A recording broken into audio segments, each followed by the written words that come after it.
Hello everyone, हम discuss कर रहे हैं ग्लैंड के बारे में। अब तक हम दो ग्लैंड पढ़ चुके हैं, एक hypothalamus and two pituitary gland. बात करते हैं ग्लैंड नंबर 3 पीनियल ग्लैंड के बारे में। It is located at the dorsal side. Dorsal side का मतलब होता है बैक साइड ऑफ फोरब्रेन। कह रहा है कि जो पीनियल ग्लैंड जो होती है वो फोरब्रेन के डोर्सल साइड पे प्रेजेंट होती है, जैसे इस डायग्राम में आपको दिख रहा है। तो यहाँ पे क्या है, पीनियल ग्लैंड क्या है, प्रेजेंट है, जो बिल्कुल ही हमारे आई के बिल्कुल पीछे प्रेजेंट होती है। मीन्स फोरब्रेन के डोर्सल साइड से पीनियल ग्लैंड प्रेजेंट होती है। नेक्स्ट पॉइंट क्या कह रहा है, function of pineal gland is to produce melatonin which help to sleep wake. कह रहा है कि जो पीनियल ग्लैंड जो होती है वो क्या करती है, मेलाटोनिन हार्मोन सिगरेट करती है, प्रोड्यूस करती है, और मेलाटोनिन जो हार्मोन्स होती है स्लीप वेक में हेल्प करती है। नेक्स्ट पॉइंट क्या कह रहा है, रेगुलेट 24 हावर मतलब डायरेल राइथम ऑफ द बॉडी। जो मेलाटोनिन जो हार्मोन्स होती है या जो पीनियल ग्लैंड जो होती है वो क्या करती है, हमारी बॉडी में 24 हावर राइथम को रेगुलेट करने का काम करती है। Next point, melatonin produce melatonin production is stimulated by darkness and inhibited by light. यहाँ पे कह रहा है कि जो मेलाटोनिन का जो प्रोडक्शन जो है वो नाइट के टाइम में क्या होता है, ज़्यादा होता है, और दिन के टाइम में, लाइट के टाइम में बहुत कम होता है। ये चीज़ यहाँ पे कह रहा है कि नाइट के टाइम में क्या है, मेलाटोनिन का प्रोडक्शन ज़्यादा है, और दिन के टाइम में क्या होता है, मेलाटोनिन का प्रोडक्शन बहुत कम होता है। Pineal gland is control of body temperature and defence capability. यहाँ पे कह रहा है कि जो पीनियल ग्लैंड जो होती है वो हमारी बॉडी के टेम्परेचर को क्या करती है, कंट्रोल करती है, एंड डिफेंस कैपेबिलिटी में भी ये हेल्प करती है। डिफेंस कैपेबिलिटी, रोगों से क्षमता और रोगों से लड़ने की क्षमता भी इनमें होती है पीनियल ग्लैंड में। तो ये था पीनियल ग्लैंड के बारे में। नेक्स्ट हम बात करते हैं ग्लैंड नंबर 4 की, वो है थायराइड ग्लैंड के बारे में। They have two lobes which connected with the isthmus। क्या कह रहा है कि दो लॉब जो होती है जो कनेक्ट होती है किसमें, isthmus में। जैसे इस डायग्राम में आपको दिख रहा होगा, तो एक राइट लॉब्स है और एक क्या लेफ्ट लॉब है, और दोनों के दोनों लॉब्स क्या है, एक isthmus से कनेक्ट है। Next line, thyroid gland located on the either side of trachea. जो थायराइड ग्लैंड होती है वो ट्रेचिया के दोनों साइड पे प्रेजेंट होती है, फ्रंट साइड और बैक साइड दोनों। जैसे इस डायग्राम में आपको दिखाई दे रहा होगा, तो यहाँ पे जो थायराइड ग्लैंड है वो ट्रेचिया के क्या है, वेंट्रल साइड पे प्रेजेंट है। वेंट्रल साइड मतलब फ्रंट साइड पे प्रेजेंट है। एंड सेकंड डायग्राम जो आपको दिखाई दे रहा होगा, तो वहां पे जो थायराइड ग्लैंड जो प्रेजेंट है वो ट्रेचिया के डोर्सल साइड पे प्रेजेंट है। डोर्सल साइड मतलब बैक साइड पे क्या है, प्रेजेंट है। और आपको यहाँ पे दिखाई दे रहा होगा रेड कलर के छोटे छोटे यहाँ पे, तो वो एक पैराथायराइड ग्लैंड्स होती है जो थायराइड ग्लैंड के पास प्रेजेंट होती है। ठीक है, अब हम नेक्स्ट बात करते हैं, thyroid gland is made up of. Thyroid gland जो होती है वो किसकी बनी होती है, तो फॉलिकल्स और स्ट्रोमा। फॉलिकल्स और स्ट्रोमा से क्या होती है, थायराइड ग्लैंड बनती है। और फॉलिकल्स जो है वो क्या करते हैं, सिंथेसाइज करती है दो हार्मोन का। फॉलिकल्स क्या करती है, दो हार्मोन का सिंथेसाइज करती है, एक T3 और एक T4। T3 को हम क्या कहते हैं, ट्राई आइडोथायरोनिन कह रहे हैं, और T4 को हम क्या कहते हैं, टेट्रा आइडोथायरोनिन यहाँ पे कहा जा रहा है। तो फिर नीचे वाली लाइन के क्या लिखा है कि for the normal synthesise of the this hormone iodine is essential. कह रहा है कि T3 और T4 हार्मोन के सिंथेसाइज के लिए क्या होता है, आयोडीन बहुत ज्यादा इसेंशियल, मतलब आयोडीन बहुत जरूरी होता है T3 और T4 हार्मोन के सिंथेसाइज के लिए। होता क्या है कि जो फॉलिकल्स जो होते हैं वो ब्लड वेसल से क्या करते हैं, आयोडीन लेते हैं, और आयोडीन की हेल्प से क्या करते हैं, T3 और T4 हार्मोन का सिंथेसाइज करते हैं। Next, deficiency of iodine. Iodine की डेफिशिएंसी, आयोडीन की कमी से क्या हो जाता है, हाइपोथायराइडिज्म हो जाता है। इसमें क्या होता है कि enlargement of thyroid gland lead to goitre. इसमें क्या होता है कि आयोडीन की जब कमी हो जाती है तो हाइपोथायराइडिज्म होता है, और हाइपोथायराइडिज्म में क्या होता है कि जो थायराइड ग्लैंड होते हैं वो बहुत ज़्यादा बड़े हो जाते हैं, जिसे हम क्या कहते हैं, गोइटर कहते हैं। जैसे इस डायग्राम में आपको दिखाई दे रहा होगा, तो फीमेल्स को क्या हो रखा है, गोइटर हो चुका है। और मैं आपको बता दूं कि गोइटर की जो कंडीशन है वो हिली एरिया में ज़्यादा होती है, वो भी फीमेल की केस में। तो ये था आयोडीन की डेफिशिएंसी से कौन सी डिसीज हो जाती है, हाइपोथायराइडिज्म हो जाता है। और हाइपोथायराइडिज्म में क्या होता है, थायराइड ग्लैंड एनलार्जमेंट हो जाता है, जिसे हम गोइटर कहते हैं। Next, hypothyroidism during pregnancy. Pregnancy के समय अगर हाइपोथायराइडिज्म हो जाए तो क्या इफेक्ट पड़ता है, तो बेबी पे बहुत ज़्यादा इफेक्ट पड़ता है। पहला, defected growth and development of the baby. तो बेबी की जो ग्रोथ है या जो डेवलपमेंट है उस पर क्या होगा, डिफेक्ट आएगा। सेकंड, स्टैंडर्ड ग्रोथ, जो ग्रोथ होगी, जो हाइट होगी वो क्या हो जाएगी, छोटी रह जाएगी। थर्ड, मेंटल रिटार्डेशन हो जाता है। फोर्थ, लो इंटेलिजेंस हो जाएगा। एंड फिफ्थ, एबनॉर्मल स्किन यहाँ पे हो जाती है। और if hypothyroidism in non pregnant female तो मेंस्ट्रुअल साइकिल बिकम इरेगुलर। मैंने जैसे आपको बताया कि प्रेगनेंसी के केस में अगर हाइपोथायराइडिज्म हो जाए तो बेबी पे इफेक्ट आता है। अगर नॉन प्रेग्नेंट फीमेल को अगर हाइपोथायराइडिज्म हो जाता है तो उनकी बॉडी में जो मेंस्ट्रुअल साइकिल जो चलती है वो क्या हो जाएगी, इरेगुलर हो जाती है। तो ये चीज था यहाँ पे। नेक्स्ट हम बात करते हैं कैंसर इन थायराइड ग्लैंड के बारे में। देखिए कैंसर का मतलब होता है कि सेल की या तो नंबरिंग बढ़ जाना या तो सेल का साइज बढ़ना, वो एक कैंसर को कोज करता है।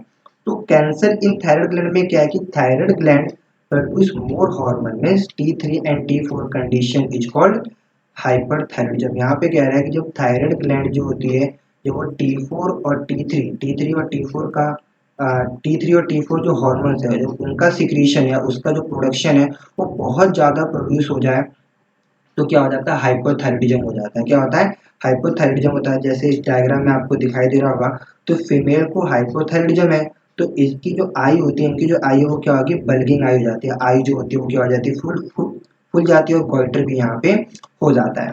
नेक्स्ट हम बात करते हैं इंपॉर्टेंट ऑफ थायराइड हार्मोन। हमारी बॉडी के अंदर थायराइड हार्मोन का क्या इंपॉर्टेंट क्या है।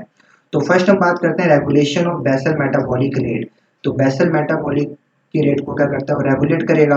And second help in formation of RBC. तो आरबीसी की फॉर्मेशन के लिए भी क्या होता है, थायराइड हार्मोन हेल्प करता है। Third help in metabolism of carbohydrate, protein and fat. जो थायराइड हार्मोन जो होती है प्रोटीन, कार्बोहाइड्रेट और फैट की मेटाबॉलिज्म के लिए हेल्प करती है। And fourth maintenance of water and electrolyte balance. हमारी बॉडी के अंदर वाटर और इलेक्ट्रोलाइट को भी क्या करता है, बैलेंस रखता है कौन, thyroid hormone. And fifth thyroid gland secret thyrocalcitonin hormone which regulate blood calcium level. यहाँ पे कह रहा है कि जो थायराइड ग्लैंड होती है वो क्या करती है, थायरोकैल्सिटोनिन हार्मोन सीक्रेट करती है। और ये हार्मोन क्या करेगी, हमारे ब्लड के अंदर कैल्शियम के लेवल को रेगुलेट करते रहती है, मीन्स मेंटेन करके यहाँ पे रखेगी। तो ये था यहाँ पे थायराइड हार्मोन के बारे में।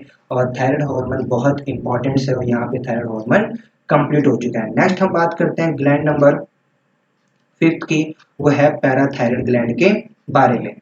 This are 4 in number present on the back sides of thyroid gland. यहाँ पे कह रहा है कि थायराइड ग्लैंड के बैक साइड्स पे क्या होता है, पैराथायराइड ग्लैंड प्रेजेंट होती है, वो भी 4 पैराथायराइड ग्लैंड जो होती है वो प्रेजेंट होती है थायराइड ग्लैंड के बैक साइड पे। जैसे इस डायग्राम में आपको दिखाई दे रहा होगा, तो 4 पैराथायराइड क्या है, ग्लैंड प्रेजेंट होती है।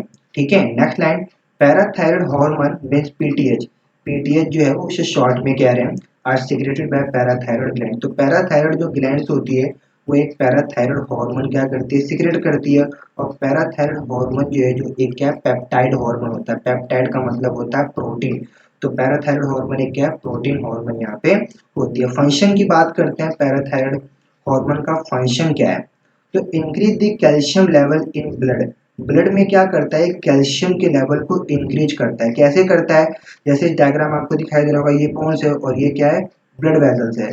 तो पैराथायराइड हार्मोन जो है वो क्या करती है, बोन से कैल्शियम को लेती है और ब्लड वेसल्स में क्या करती है, पास कर देती है। और इससे क्या होता है, ब्लड वेसल्स में कैल्शियम का लेवल बढ़ जाता है। अब आपको यहाँ पे कि बोन से कैल्शियम लिया गया और ब्लड वेसल्स में ट्रांसफर कर दिया गया, तो ब्लड वेसल्स में तो कैल्शियम का लेवल बढ़ गया, बट बोन्स में क्या होगा, कैल्शियम की कमी हो जाएगी, मिनरल्स की कमी हो जाएगी, तो बोन्स क्या हो जाएंगे, वीक हो जाएंगे और फ्रैक्चर होने के चांसेस भी बढ़ जाते हैं। नेक्स्ट लाइन क्या कह रहा है, पीटीएच। पीटीएच मतलब parathyroid hormone act on bones and stimulate the process bone resorption demineralisation. यहाँ पे कह रहा है कि पैराथायराइड हार्मोन जो होती है बोन पे एक्ट करती है, उनको स्टिमुलेट करेगी और वहां से क्या है, मिनरलाइजेशन का एब्जॉर्प्शन हो जाएगा। ठीक है, और बोन्स में क्या होगी, मिनरल की कमी हो जाएगी, डीमिनरलाइजेशन यहाँ पे हो जाता है, बोन्स क्या है, वीक हो जाएगी और फ्रैक्चर होने के चांसेस बढ़ जाते हैं। नेक्स्ट लाइन क्या कह रहा है, increase reabsorption of calcium by renal tubule. Renal tubule मतलब किडनी। रीनल वर्ड कहीं भी आ जाए, इसका मतलब किडनी से रिलेटेड है। तो यहाँ पे कह रहा है कि पैराथायराइड हार्मोन जो होती है वो क्या करती है, कैल्शियम का रीअब्जॉर्प्शन जो है वो क्या करती है, बढ़ा देती है, किसमें, रीनल ट्यूबल में। कि रीनल ट्यूबल से क्या करती है, पैराथायराइड हार्मोन कैल्शियम जो है वो बहुत ज़्यादा ही क्या कर लेती है, ये रीअब्जॉर्ब कर लेती है। तो इससे क्या होता है कि यूरिन के थ्रू कैल्शियम जो है वो बहुत कम पास होता है। तो ये था पैराथायराइड ग्लैंड के बारे में, जो बहुत इंपॉर्टेंस होती है। नेक्स्ट हम ग्लैंड बात करते हैं वो है थाइमस ग्लैंड के बारे में। It is located on the dorsal side मतलब back side of heart and aorta. यहाँ पे कह रहा है थाइमस ग्लैंड जो होती है वो ऑर्टा और हार्ट के क्या होता है बैक साइड्स पे प्रेजेंट होती है। जैसे इस डायग्राम में आपको दिखाई दे रहा होगा तो ये एक थाइमस ग्लैंड है और बगल्स में आपको कंप्लीटली ही एक थाइमस ग्लैंड का स्ट्रक्चर दिख रहा होगा। बात करते हैं थाइमस ग्लैंड के फंक्शन के बारे में।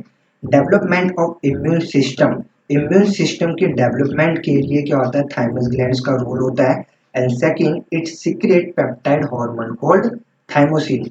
जो थाइमस ग्लैंड जो होती है वो क्या करती है पेप्टाइड हार्मोन क्या करती है सीक्रेट करती है और उस पेप्टाइड हार्मोन को हम क्या कहते हैं थाइमोसिन यहाँ पे कह रहे हैं। अब थाइमोसिन हार्मोन जो होती है जो डिफरेंशिएट होती है किसमें टी लिम्फोसाइट और बी लिम्फोसाइट में यहाँ पे होती है। बहुत इंपॉर्टेंट ग्लैंड्स है इम्यूनिटी के लिए।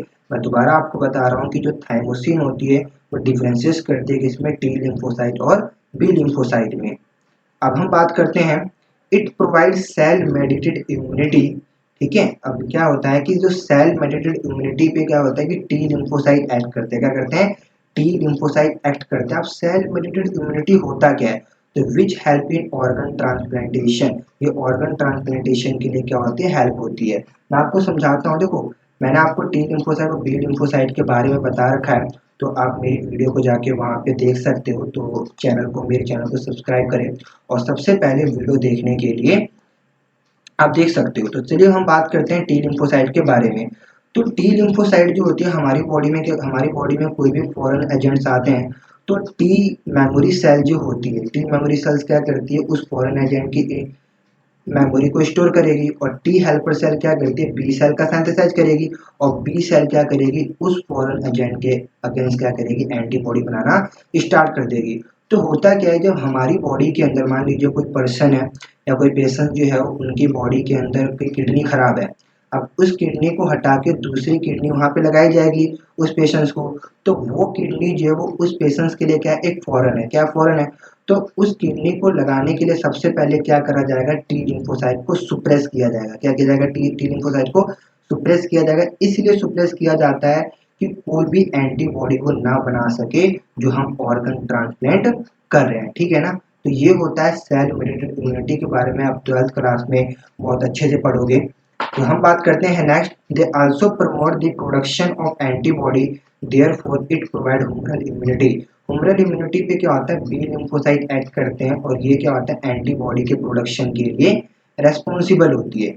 नेक्स्ट हम बात करते हैं thymus is degenerate in all individual resulting in decrease production of thymosin. यहाँ पे कह रहा है कि जो थाइमस होती है वो क्या होती है ऑल इंडिविजुअल में धीरे धीरे क्या होता है जैसे जैसे हमारी एज बढ़ती चली जाती है थाइमस जो होता है डीजनरेट होते चले जाते हैं और इससे क्या होता है कि हमारी बॉडी के अंदर थाइमोसिन का जो प्रोडक्शन है वो क्या हो जाएगा कम हो जाएगा। क्या हो जाएगा कम हो जाएगा और थाइमोसिन कम होने का मतलब हमारी बॉडी के अंदर इम्यूनिटी बहुत कम हो जाएगी। तो immune response of all person become weak. इसलिए कहते हैं कि जो बड़े लोग होते हैं जो बड़े बूढ़े लोग होते हैं उनकी बॉडी के अंदर क्या होता है इम्यूनिटी बहुत कम होती है। वो किसी भी रोगों से लड़ने की क्षमता उनकी बॉडी में नहीं होती। क्यों नहीं होती क्योंकि थाइमस ग्लैंड क्या होता है कि ओल्ड एज में डीजनरेशन होने चले जाते हैं और वो क्या होता है वहाँ पे थाइमोसिन का प्रोडक्शन हमारी बॉडी में बहुत कम होगा। तो उस कंडीशन में क्या होता है बॉडी में इम्यूनिटी प्रेजेंट होती ही नहीं है। तो ये मैंने आपको आज 4 ग्लैंड के बारे में बताया। मैंने पीनियल ग्लैंड के बारे में थायराइड ग्लैंड के बारे में पैराथायराइड ग्लैंड के बारे में एंड थाइमस ग्लैंड के बारे में बताया। तो बहुत इंपॉर्टेंट ग्लैंड से ये हम कल बात करेंगे पैनक्राइज की एड्रिनल ग्लैंड की टेस्टिस की एंड ओवरी की बात करेंगे यहाँ पे। तो यहाँ पे कंप्लीट हुआ और प्लीज़ मेरे चैनल को सब्सक्राइब करें और शेयर करें और कमेंट करना ना भूलें। Thank you.